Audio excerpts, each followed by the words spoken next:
Hello, what's up guys? Ito nga po mga kababayan, yung trending balita ngayon tungkol nga po dito sa magkaibigan na nasabugan ng Big Triangle. Ito yung napakalakas na paputok mga kababayan na ayon sa balita, mapapanood niyo yung balita talagang ah, tatayo ang balahibo ninyo dito sa nangyari sa dalawang ito.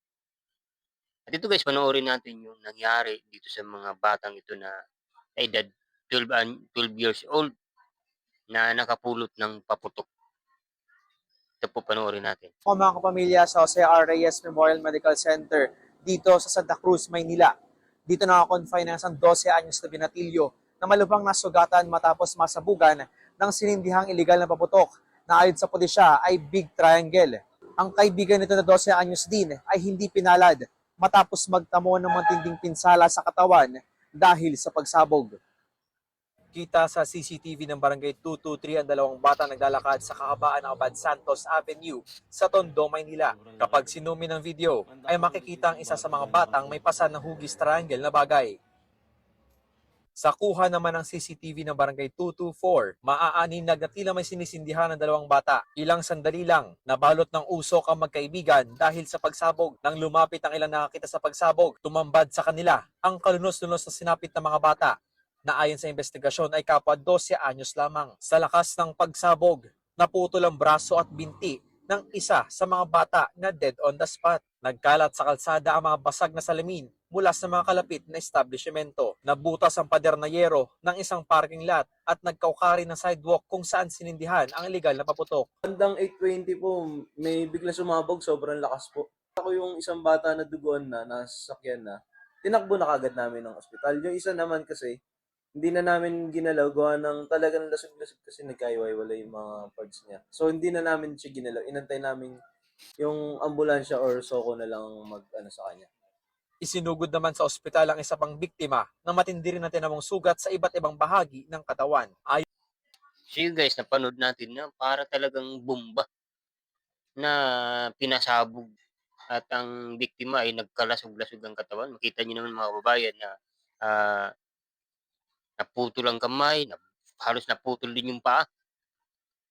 Ang tindi ng ang lakas. Kaya isa din itong aral sa mga bata o sa mga magulang na dapat bantayan at ipaturuan natin ang ating mga anak na huwag talagang pupulot ng anumang mga paputok na hindi, kumbaga, palyado siya. Huwag pupulutin na baka ito po ay sumabog at isa sila na maging biktima dito at hindi lang yun ang mangyari. Alam naman natin mga kabayan na itong magbabagong taon, matindi talaga yung mga paputok, lalo na yung mga pinagbabawal ay yun ang gustong bilhin ng mga tao. Yung mabibingi sila pero hindi nila alam yung consequence dito, yung mga masasabugan, 'di ba? Kaya itong bagong taon mga kababayan, patuloy nating paalalahanan ang ating mga anak na wag talaga pupulot ng anumang mga palyadong paputok. Yung mga hindi pumutok dahil pwede po itong sumabog. Ang tindi po ng nangyari dito sa dalawang ito, yung mga bata na ito na walang kaalam-alam at siguro hindi ito na napaalala o pinaalala ng mga magulang na huwag talagang pupulot, huwag maglalaro ng mga ganitong bagay. Nakikita niyo naman mga kabayan, nakakatakot talaga. Hindi natin alam ang mangyayari sa hinaharap.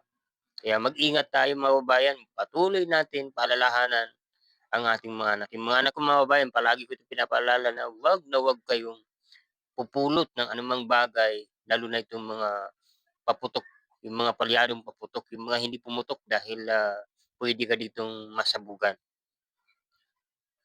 So yun lang guys, maraming maraming salamat po sa inyong panonood at huwag niyo pong kalimutan na i-like ang video at mag-subscribe. Magkita-kita po muli tayo sa sunod ng mga video. Maraming salamat po. Ingat.